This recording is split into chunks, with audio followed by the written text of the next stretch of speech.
আসসালামু আলাইকুম সবাইকে। তো আশা করি সবাই ভালো আছো, সুস্থ আছো। আজকে আমরা তোমাদের সামনে আলোচনা করব চলচ্চিত্র চ্যাপ্টারের পরবর্তী টপিক। টপিকটা হলো একুশের এর সমান্তরাল সমবায়। দেখানোর সময় আজকে টপিকে সমান্তরাল সমবায় নাকি কোষ তো আমরা জানি কয়টা প্রান্ত থাকে। কোষ বলতে কি বোঝায়? ধরো একটা ম্যাটার যেটা হচ্ছে আমাদের পজিটিভ, এটা হচ্ছে নেগেটিভ। এটা পজিটিভ প্রান্ত, এটা নেগেটিভ প্রান্ত। এই কোষগুলো যে সমান্তরাল সমবায় বলতে আমরা কি বোঝাই? ধরো এটা আরেকটা বিন্দু, এটা আরেকটা বিন্দু, এটা এ বিন্দু আর এটা হচ্ছে আমাদের কি বি বিন্দু। এই দুইটা বিন্দু যে আছে, এই দুইটা বিন্দুতে আমরা কি করব? ধরো আমরা এন সংখ্যক যে কোষ কি করবো, এন সংখ্যক কোষ কি করবো, সমান্তরাল ভাবে যুক্ত করবো। আমরা এন সংখ্যক কোষগুলোর মাঝখানে কি তড়িৎ চালক বিশিষ্ট এবং কি আর অভ্যন্তরীণ উদ্দীপক। ধরো এইটার সাথে একটা কোষ আছে, এই কি করছে হচ্ছে এই।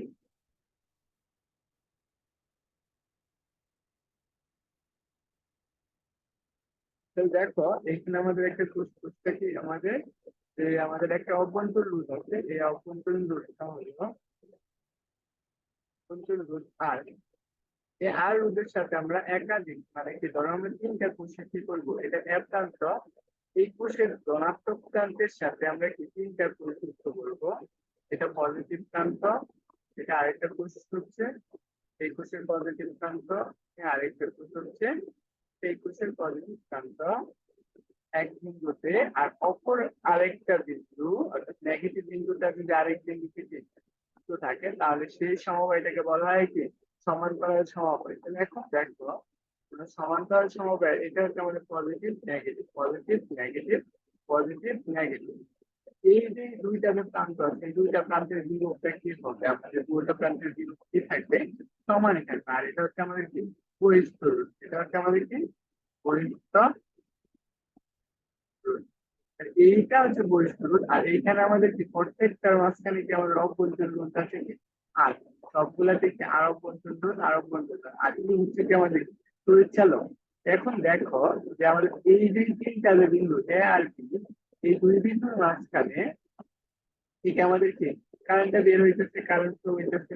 এখানে আমাদেরকে আয় পরিমাণ কারেন্ট প্রবাহিত হয়। আমরা অভ্যন্তরীণ রোধ এবং তড়িৎ চালক শক্তির মধ্যে একটা সম্পর্ক জানি, এবং এর মাধ্যমে খুব কারেন্টের সূত্র থেকে কি সমান আর প্লাস এইটা হচ্ছে আমাদের কি বহিঃস্থ রোধ, আর এটা হচ্ছে আমাদের অভ্যন্তরীণ রোধ। এরকম করে দেখো আমাদের এই তিনটা রোধ থেকে তিনটি সমান্তরাল সমবায় যুক্ত আছে। কারণ আমরা এখানে one by R small R three, small R equal আমরা কি জানি one by R one plus one by R two plus one by R three. এখানে প্রত্যেকটা রোধের জন্য একটা করে কি ধরছি আমরা অভ্যন্তরীণ রোধ, যেহেতু সবগুলোর অভ্যন্তরীণ রোধ সমান, তাহলে আমরা কি লিখতে পারি ওয়ান বাই আর ইকুয়াল লিখতে পারি one by R one R plus one by R plus one by R. এইটুকু আমরা কি পাবো ওয়ান বাই আর ইকুয়াল পাইতেছি দেওয়া হলো আর রসাগুলো লিখে পাবো থ্রি। তাহলে আমরা কি লিখতে পারি বলতো? তাহলে আমরা আর থ্রি ইকুয়াল আমরা লিখতে পারি আর বাই এইটুকু পাই।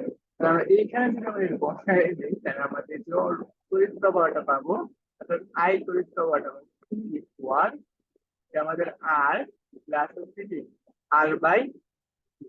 এখন ধরো আমরা থ্রিটা যদি লসাগু করি, তাহলে আমাদের কি আসতেছে থ্রি ইকুয়াল থ্রি আর প্লাস স্মল আর।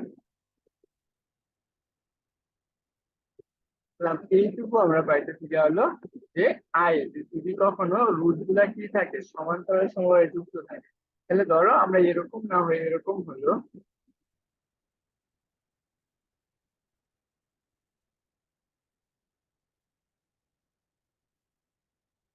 আমাদের এরকম আছে। তাহলে আমরা আই এস ইকুয়াল আমরা পাইলাম C equal R C R divided by C বহিঃস্থ রুট আর অভ্যন্তরীণ রুট, এইটুকু পাই।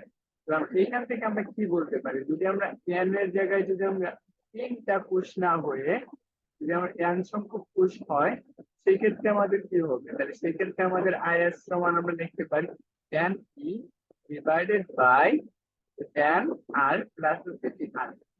এখন এইখান থেকে আমাদের যে কারেন্টটা পাইতেছি সেটি আমরা বলবো। ধরো যে আমাদের এই জিনিসটা নিয়ে আমরা কি করবো, ধরো আমরা দুইটা শর্ত দেখবো, যে সেই দুইটা শর্ত কি কি। দেখো প্রথম শর্ত হলো, যদি আমাদের কি বহিষ্ঠ রুট এর মানটা, যে বহিষ্ঠ রুটের মানটা অভ্যন্তর রুটে আছে এই রুটের থেকে কি হয়, বেশি হয়, তাহলে বহিষ্ঠ রুটের মান অভ্যন্তর রুটের থেকে কি বেশি হয়। বেশি হলে কি হবে, যদি বেশি হলে দেখো তাহলে আমরা এই যে আটটা আছে এই আটটাকে আমরা কি করতে পারবো, উপেক্ষা করতে পারবো, কিন্তু বাদ দিয়ে দিতে পারবো। সেই ক্ষেত্রে আমাদের আই ইকুয়াল আমরা কি লিখতে পারি, ট্যান ই ইকুয়াল হচ্ছে কি ট্যান আর, এন এর বাদ তাহলে আমাদের কি হইতেছে,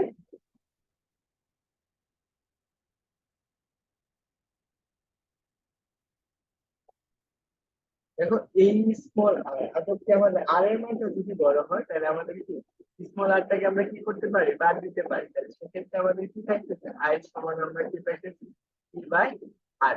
তাহলে এখন এইখান থেকে আমরা কি বলতে পারি বলো তো, এখান থেকে আমরা বলতে পারি যে হলো যে কুলগুলো যেভাবেই কি করি না কেন, যদি আমাদের কি বহিষ্ঠ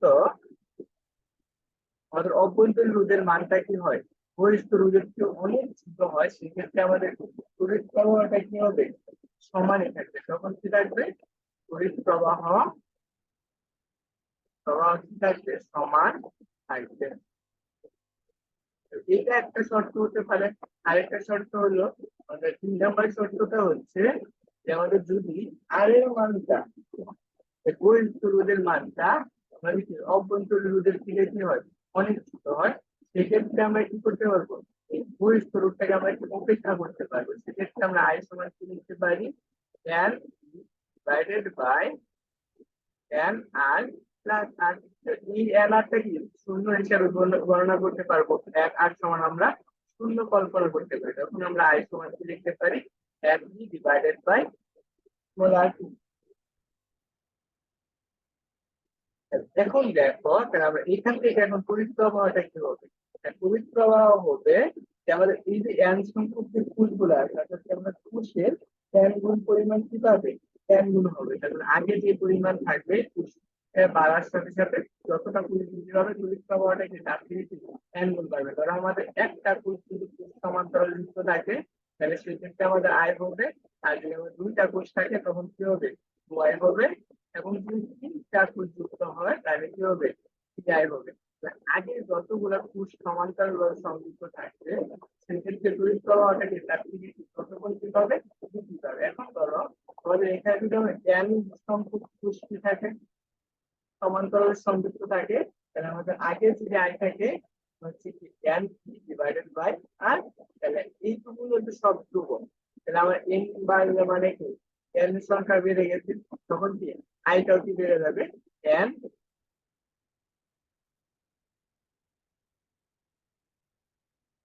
আর আই।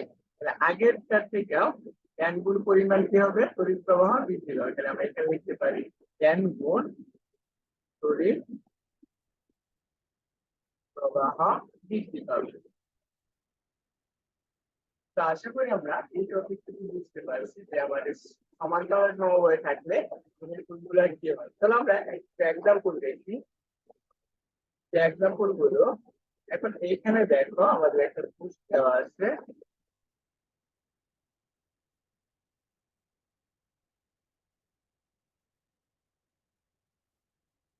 দেখো বলছে আমরা প্রতিটি 1.5 ফুল, তার মানে ই এর মান দেয়। এখানে কি দেওয়া আছে, এখানে ই এর মান দেওয়া আছে, সমান কত দেওয়া আছে, 1.5 ভোল্ট। তারপরে বলে দিচ্ছে এত অভ্যন্তরীণ রোধে আর এর মান দিয়ে দিতে কত, 0.2 ওহম। তারপরে বলছে কয়টি, 5টি বিদ্যুৎ। তাহলে আমাদের এর সমান কত, 5। এবং কোষে এত বহিষ্ঠ রোধকে আমরা কি দ্বারা প্রকাশ করছিলাম, আর কত, 20 কম। যুক্ত করলে বর্তনীর প্রবাহটা কেমন হবে, যেমন বর্তনীটা অঙ্কন করতাম এরকম হতো, এরকম একটা কোষ, এটার আরেকটা কোষ, এই আরেকটা কোষ, এই আরেকটা কোষ, এই আরেকটা কোষ। এই জায়গায় আমাদের কি হইতেছে, এরকম বর্তনীটা হচ্ছে। এটা হচ্ছে আমাদের একটা রোধ, এই বর্তনীটা আমাদের পাইলাম। তাহলে সেক্ষেত্রে আমাদের এই বর্তনীদের কি পরিমাণ আয় প্রবাহিত হচ্ছে সেটা আমরা একটু পরে আসলাম। আই সমান n E divided by n R plus হচ্ছে কত স্মল আর। এন এর মান কত 1.5 ইন্টু 5 হচ্ছে কত 20 ইন্টু 5 প্লাস এর হচ্ছে কত 0.2। এখান থেকে যেহেতু একটা অঙ্কটা পাবো এটা হচ্ছে কি অঙ্কের অ্যান্সার।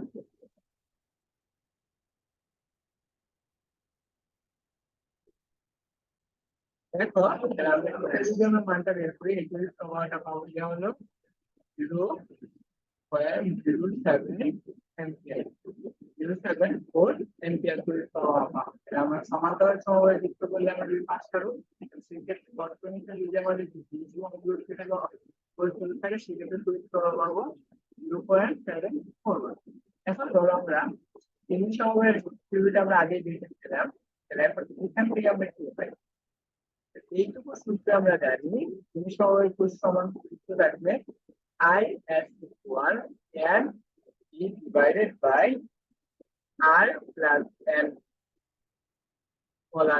সেক্ষেত্রে আমাদের মানগুলো বসাও, তাহলে আমাদের n এর মান হচ্ছে 5 1.5 divided by 20 প্লাস হচ্ছে কত 5 into 0.2। এটা যদি তুমি ক্যালকুলেটর বসাই নাও তাহলে আমরা যে মানটা পাবো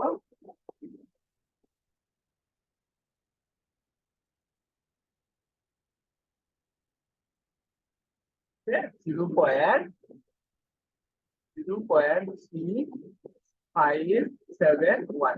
কিসের জন্য আমরা চিনি সমবায়ের ক্ষেত্রে আমরা চিনি কোষগুলো যদি চিনি সমবায়ে যুক্ত থাকে সেক্ষেত্রে আমরা এত অ্যাম্পিয়ার তড়িৎ প্রবাহ পাবো। তো আমরা আশা করি এইটুকু আমরা বুঝতে পারছি।